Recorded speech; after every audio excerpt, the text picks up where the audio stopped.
CPIM നിയമസഭാ കക്ഷി നേതാവായി പിണറായി വിജയനെ തെരഞ്ഞെടുത്ത കാര്യം LDF കക്ഷി നേതാക്കൾ ഗവർണറെ ഔദ്യോഗികമായി അറിയിച്ചു. CPIM സംസ്ഥാന സെക്രട്ടറി കോടിയേരി ബാലകൃഷ്ണന്റെ നേതൃത്വത്തിലായിരുന്നു കൂടിക്കാഴ്ച. ബുധനാഴ്ച നിയുക്ത മുഖ്യമന്ത്രി പിണറായി വിജയൻ മന്ത്രിസഭാ രൂപീകരണത്തിന് അവകാശവാദം ഉന്നയിച്ച് ഗവർണറെ കാണും.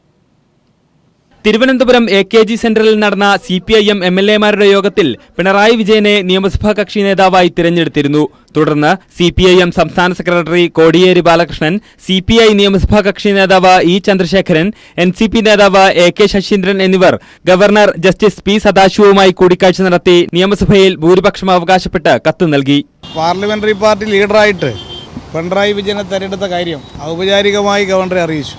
അതിൻ്റെ അടിസ്ഥാനത്തിൽ CPM പാർലമെന്ററി പാർട്ടി എടുത്ത തീരുമാനം അതിനനുസരിച്ചുകൊണ്ട് മറ്റു പാർട്ടികളുടെ പിന്തുണയും അറിയിച്ചുകൊണ്ടുള്ള കത്ത് ഗവർണറെ കൈമാറി. അതിൻ്റെ അടിസ്ഥാനത്തിൽ മന്ത്രിസഭ രൂപീകരണത്തിന് വേണ്ടി പിണറായി വിജയനെ ക്ഷണിക്കാൻ ഉള്ള നടപടിക്രമങ്ങൾ സ്വീകരിക്കുമെന്ന് അറിയിച്ചിട്ടുണ്ട്. ബുധനാഴ്ച രാവിലെ 9:30 നിയുക്ത മുഖ്യമന്ത്രി പിണറായി വിജയൻ മന്ത്രിമാരുടെ പട്ടികയുമായി ഗവർണറെ കാണും. തുടർന്ന് അന്ന് വൈകിട്ട് 4 മന്ത്രിസഭ സത്യപ്രതിജ്ഞ ചെയ്ത് അധികാരമേൽക്കും. News bureau, Thiruvananthapuram.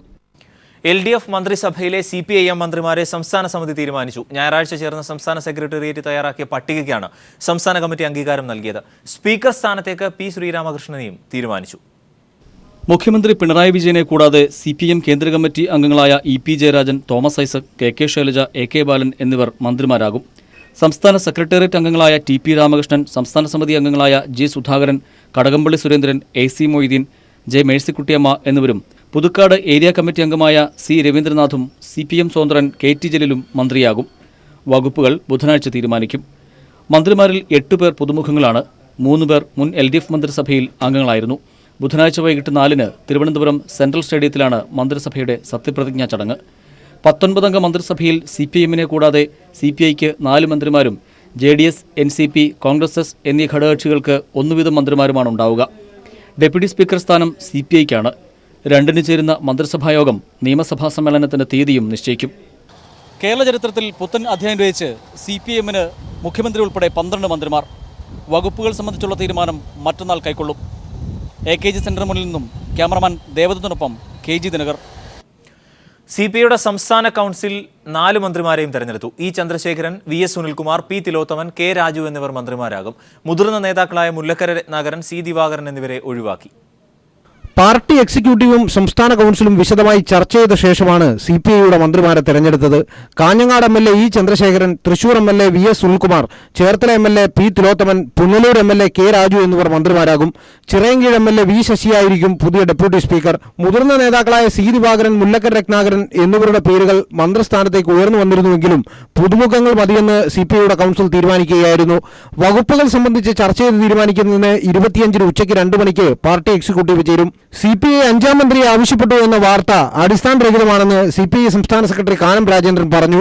നിങ്ങൾ മാധ്യമങ്ങളിൽ ധാരാളം വകുപ്പുകൾ ഞങ്ങൾ ചോദിച്ചെന്നും ഒക്കെ വാർത്തകൾ വരുന്നുണ്ട്. 5 മന്ത്രിമാർ ചോദിച്ചു, 5 മന്ത്രിമാരെ ചോദിച്ചു എന്നൊക്കെ. ദയവ് ചെയ്ത് ആരെങ്കിലും തൽപര കക്ഷികൾ പറയുന്ന കാര്യങ്ങൾ കൊടുക്കരുത്. ഇവിടെ കേരളത്തിൽ LDF ഗവൺമെൻറ്റിൻ്റെ വകുപ്പ് വിഭജനം സംബന്ധിച്ചുള്ള ചർച്ചകൾ ഇതുവരെ ആരംഭിച്ചിട്ടില്ല. 25-ാം തീയതി രാവിലെയാണ് CPI-യും CPM-ഉം LDF-ഉം വകുപ്പിനെ സംബന്ധിച്ച് ആദ്യഘട്ട ചർച്ച ആരംഭിക്കുന്നത്. News bureau, Thiruvananthapuram. സംസ്ഥാനത്തിന്റെ ധനസ്ഥിതിയെക്കുറിച്ച് സർക്കാർ ധവളപത്രം പുറത്തിറക്കുമെന്ന് നിയുക്ത മന്ത്രി ഡോക്ടർ തോമസ് ഐസക്. കാലിയായ ഖജനാവാണ് പുതിയ സർക്കാരിന്റെ മുന്നിലെ വെല്ലുവിളി. വികസനത്തിനായി പുതിയ സമന്വയം ഉണ്ടാക്കുമെന്നും തോമസ് ഐസക് അറിയിച്ചു. പുതിയ സർക്കാർ നേരിടാൻ പോകുന്ന ഏറ്റവും വലിയ വെല്ലുവിളി കാലിയായിട്ടുള്ള ഖജനാവാണ്. ഒരു 15 വർഷം മുമ്പ് കേരളം നേരിട്ട സാമ്പത്തിക പ്രതിസന്ധിക്ക് സമാനമായ പ്രതിസന്ധിയാണ് ഇന്ന് സംസ്ഥാനത്ത് നിലനിൽക്കുന്നത്. കടം മേടിക്കുന്ന പണത്തിൻ്റെ ഏതാണ്ട് 60-70% തുക ദൈനംദിന ചെലവിന് വേണ്ടിയാണ് ഉപയോഗിക്കുന്നത്. മൂലധന ചെലവിൽ ഗണ്യമായ ഇടിവുണ്ടായിട്ടുണ്ട്. എന്നുമാത്രമല്ല, പണമില്ലാത്തത് കൊണ്ട് കഴിഞ്ഞ വർഷം വികസന പദ്ധതിയുടെ 59% ചിലവാക്കിയിട്ടുള്ളതെന്നാണ് ട്രഷറി എന്നുള്ള കണക്ക്.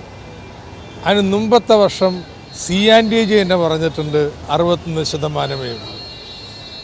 അപ്പോൾ ഇത് സംബന്ധിച്ച് സമഗ്രമായിട്ടുള്ള ഒരു പരിശോധന നടത്തേണ്ടി വരും.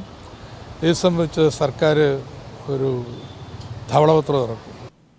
സംസ്ഥാനത്ത് വീണ്ടും കൂട്ട സ്ഥലമാറ്റത്തിനുള്ള നീക്കം സജീവമാകുന്നു. ഇത്തവണ ഹയർ സെക്കൻഡറി അധ്യാപകരെ കൂട്ടത്തോടെ സ്ഥലം മാറ്റാനാണ് നീക്കം നടത്തുന്നത്. ഞങ്ങളുടെ പ്രതിനിധി എസ് ജീവൻ കുമാർ ന്യൂസ് റൂമിൽ നിന്ന്. ജീവൻ, പുതിയ സർക്കാർ അധികാരമേൽക്കാൻ ദിവസങ്ങൾ മാത്രം ബാക്കി നിൽക്കെയാണ് ഇത്തരം ഒരു നീക്കം നടക്കുന്നത്. എന്താണ് സംഭവിക്കുന്നത്? അരുൺ, ഒരുപക്ഷെ ചരിത്രത്തിൽ ഒരിക്കലും മുൻപുണ്ടായിട്ടില്ലാത്ത വിധം ഉദ്യോഗസ്ഥ ഭരണം കേരളത്തിൽ നടക്കുന്നു എന്നതിൻ്റെ വ്യക്തമായ സൂചനകളാണ് നമുക്ക് നൽകാൻ കഴിയുന്നത്. കഴിഞ്ഞ ദിവസമാണ് 300ഓളം ഡോക്ടർമാരെ സ്ഥലം മാറ്റുന്നതിനായി ആരോഗ്യ വകുപ്പ് ഡയറക്ടർ തീരുമാനിച്ചിരുന്നത്. എന്നാൽ കൈരളി പീപ്പിൾ ആ സമയത്ത് വാർത്ത റിപ്പോർട്ട് ചെയ്തതുകൊണ്ട് തന്നെ ആ സ്ഥലം മാറ്റം നടക്കാതെ പോയി. ഇപ്പോൾ പുതിയ ഒരു നീക്കം ആരംഭിച്ചിരിക്കുന്നത് വിദ്യാഭ്യാസ വകുപ്പിന് കീഴിലാണ്. ഹയർ സെക്കൻഡറി അധ്യാപകർ, +2 അധ്യാപകരെ, ഏതാണ്ട് 2000 +2 അധ്യാപകരെ കൂട്ടത്തോടെ സ്ഥലം മാറ്റുവാൻ ഉള്ള നീക്കമാണ് ആരംഭിച്ചിരിക്കുന്നത്. അതിന് ഉപോത്ബലകമായി അവർ പറയുന്നത് ജൂൺ മാസത്തിൽ ക്ലാസുകൾ ആരംഭിക്കുന്നതിന് മുമ്പ് നിലവിലുള്ള ലിസ്റ്റ് പ്രകാരം അധ്യാപകർ അവിടെ ചുമതല ഏൽക്കണമെന്നതാണ് അതിനായി പറയുന്നൊരു കാര്യം. ഇതിൽ ഏറ്റവും പ്രധാനപ്പെട്ട ഒരു കാര്യം, കഴിഞ്ഞ വിദ്യാഭ്യാസ മന്ത്രി ഭരിച്ചിരുന്ന ഘട്ടത്തിൽ ഏറെ വിവാദങ്ങൾ ഉണ്ടാക്കിയ ഒരു ലിസ്റ്റാണിത്. ഈ ലിസ്റ്റിനെതിരെ നിരവധി അധ്യാപകർ സംസ്ഥാന അഡ്മിനിസ്ട്രേറ്റീവ് ട്രിബ്യൂണലിനെ സമീപിക്കുകയുണ്ടായി. പലർക്കും അനുകൂലമായ വിധികൾ ഉണ്ടായി. അവരെ ഹയർ സെക്കൻഡറി ഡയറക്ടർ കേട്ട് ഈ കാര്യത്തിൽ ഒരു തീരുമാനമെടുക്കണമെന്ന് നേരത്തെ തന്നെ ഈ കാര്യത്തിൽ ട്രിബ്യൂണലിൻ്റെ വിധി നിലനിൽക്കുന്ന പശ്ചാത്തലത്തിലാണ് കോടതി വിധിയെ തന്നെ അപ്രസക്തമാക്കും വിധം ഇപ്പോൾ ഒരു കൂട്ട സ്ഥലമാറ്റത്തിലുള്ള നീക്കം സംസ്ഥാന വിദ്യാഭ്യാസ വകുപ്പിൽ ഹയർ സെക്കൻഡറി വകുപ്പിന് കീഴിൽ നടന്നുകൊണ്ടിരിക്കുന്നത്. മറ്റൊരു സുപ്രധാനമായ സ്ഥലമാറ്റ നീക്കം നടക്കുന്നത് മോട്ടോർ വാഹന വകുപ്പിലാണ്. അവിടെ മോട്ടോർ വെഹിക്കിൾ ഇൻസ്പെക്ടർമാരെയും അസിസ്റ്റന്റ് മോട്ടോർ വെഹിക്കിൾ ഇൻസ്പെക്ടർമാരെയും ചില തന്ത്രപ്രധാനമായ കൈക്കൂലിക്ക് സാധ്യതയുള്ള ചില സ്ഥലങ്ങളിലേക്ക് സ്ഥലം മാറ്റുന്നതായുള്ള സൂചനകൾ ആരംഭിച്ചു കഴിഞ്ഞു.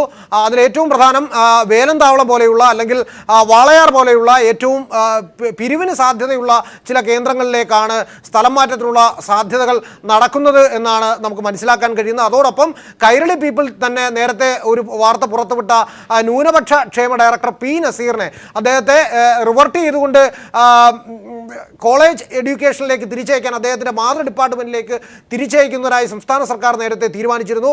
ഗവർണർ ഈ കാര്യത്തിൽ വിശദീകരണവും തേടിയിരുന്നു.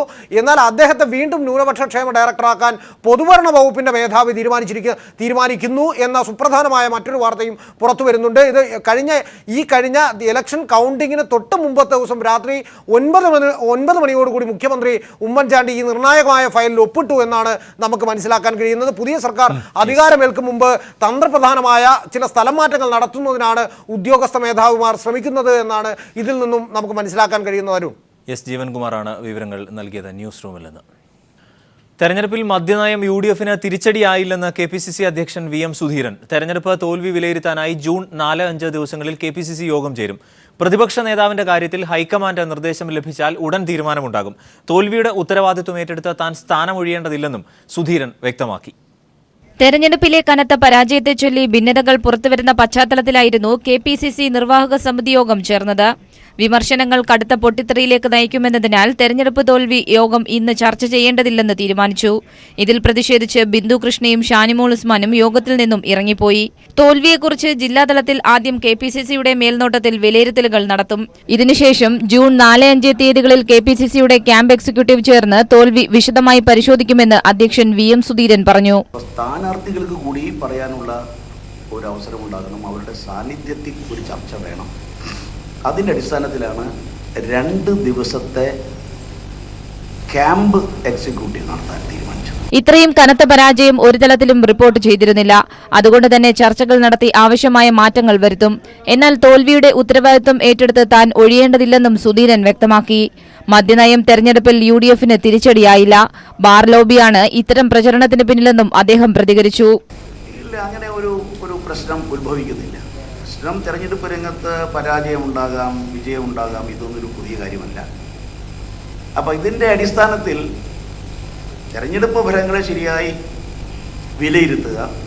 വിലയിരുത്തി അതിൽ നിന്നുള്ള പാഠങ്ങൾ ഉൾക്കൊണ്ടുകൊണ്ട് ആവശ്യമായ മാറ്റങ്ങൾ വരുത്തി, ആവശ്യമായ തിരുത്തലുകൾ വരുത്തി മുന്നോട്ട് പോവുക എന്നുള്ളത് തന്നെയാണ് പാർട്ടിയുടെ നയം. മദ്യനയം UDFന് ഒരിക്കലും തിരിച്ചടിയല്ല.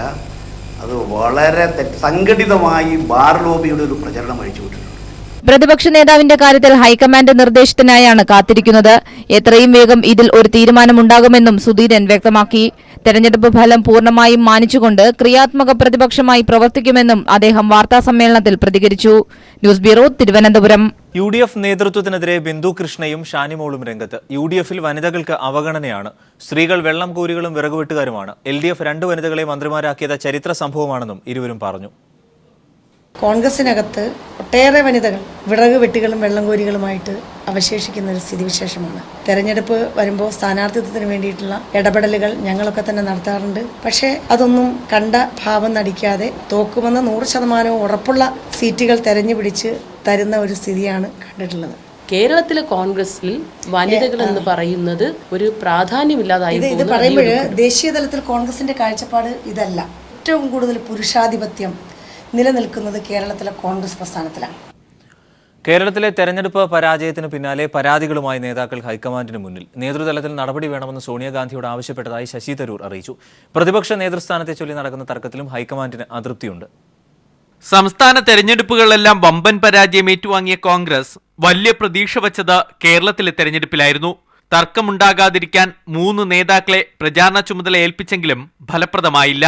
ഉമ്മൻചാണ്ടിയുടെ പിടിവാശിക്ക് വഴങ്ങി ആരോപണ വിധേയരെ സ്ഥാനാർത്ഥിയാക്കിയതടക്കം പരാജയപ്പെടാൻ കാരണമായെന്ന് ഹൈക്കമാൻഡ് കരുതുന്നു. ഇതിനിടയിലാണ് പരാതികളുമായി നേതാക്കൾ ഹൈക്കമാൻഡിന് മുമ്പിലേക്ക് എത്തിയിരിക്കുന്നത്. സോണിയാഗാന്ധിയുമായി ശശി തരൂർ MP കൂടിക്കാഴ്ച നടത്തി പരാതി അറിയിച്ചു. സംഘടനാ തലത്തിൽ നടപടി വേണമെന്നാവശ്യപ്പെട്ടതായി ശശി തരൂർ പറഞ്ഞു. കേരളത്തിലെ വിഷയം ഗൗരവമായി എടുക്കുമെന്ന് സോണിയാഗാന്ധി അറിയിച്ചതായും തരൂർ വ്യക്തമാക്കി. 50 മിനിറ്റ് അവരൊപ്പം ഒറ്റയ്ക്ക് ചർച്ച ചെയ്യുമ്പോൾ നിങ്ങൾക്കൊരു സംശയവും വേണ്ട, നമ്മുടെ പാർട്ടിയുടെ നേതൃത്വം കേരളത്തിൽ എന്താ സംഭവിച്ചതിനെക്കുറിച്ച് മനസ്സിലാക്കാനും അതിനെക്കുറിച്ച് ആക്ഷൻ എടുക്കാനും തീരുമാനിച്ചു എന്ന് ഉറപ്പുമാണ്. നേതൃത്വം ഈ വിഷയത്തിനെ ഭയങ്കര സീരിയസ് ആയി എടുത്തിട്ടുണ്ട്. ഹൈക്കമാൻഡിന് കേരള വിഷയം ഒരു ചെറിയ കാര്യമല്ലാന്ന് ഞാൻ ആക്ഷൻ വാക്യം ഉപയോഗിച്ചിട്ടുള്ളൂ, അതാണ് അവരും ഉപയോഗിക്കുന്നത്. പരാജയത്തിന് പിന്നാലെ പ്രതിപക്ഷ നേതൃസ്ഥാനത്തെ ചൊല്ലി കേരളത്തിലുണ്ടായ തർക്കവും ഹൈക്കമാൻഡിനെ കുഴപ്പിക്കുന്നു. ഉമ്മൻചാണ്ടി, രമേശ് ചെന്നിത്തല, VM സുധീരൻ തുടങ്ങിയവർ നൽകിയ കണക്കനുസരിച്ച് കേരളത്തിൽ ഇത്ര വലിയ പരാജയം ഉണ്ടാകുമെന്ന് ഹൈക്കമാൻഡ് പ്രതീക്ഷിച്ചില്ല. അതുകൊണ്ട് തന്നെ 3 നേതാക്കളെയും ഒഴിവാക്കി മറ്റുള്ളവരുമായി ചർച്ച നടത്തി പരാജയ കാരണങ്ങൾ വിലയിരുത്തുകയാണ് ഇപ്പോൾ ഹൈക്കമാൻഡ്. ദില്ലിയിൽ നിന്നും ക്യാമറാൻ രാജീവ് കണ്ണാടിക്കൊപ്പം സന്തോഷ് സർലിംഗ്. മലയാളിയായ കരുൺ നായർ ഇന്ത്യൻ ക്രിക്കറ്റ് ടീമിൽ. സിംബാബ്വേക്കെതിരെയുള്ള ഏകദിന 2020 ടീമിലാണ് കരുൺ ഇടം നേടിയത്. 16-അംഗ സംഘത്തിൽ കൂടുതലും പുതുമുഖങ്ങളാണ്. IPLലെ മിന്നുന്ന പ്രകടനമാണ് കരുണിനെ ടീമിലെത്തിച്ചത്. വലങ്കയ്യൻ ബാറ്റ്സ്മാനും ഓഫ് സ്പിന്നറുമാണ് കരുൺ. IPLൽ 2012 സീസണിൽ ബാംഗ്ലൂർ റോയൽ ചലഞ്ചേഴ്സിനും 2014 രാജസ്ഥാൻ റോയൽസിലും കളിച്ചു. ഇപ്പോൾ ഡൽഹി ഡെയർ ഡെവിൾസ് ടീം അംഗമാണ്. എബി കുരുവിളയ്ക്കും ടിനു യോഹനാനും ശ്രീശാന്തനും സഞ്ജു വി സാംസണും ശേഷം ഇന്ത്യൻ ക്രിക്കറ്റ് ടീമിലെത്തുന്ന മലയാളിയാണ് കരുൺ നായർ.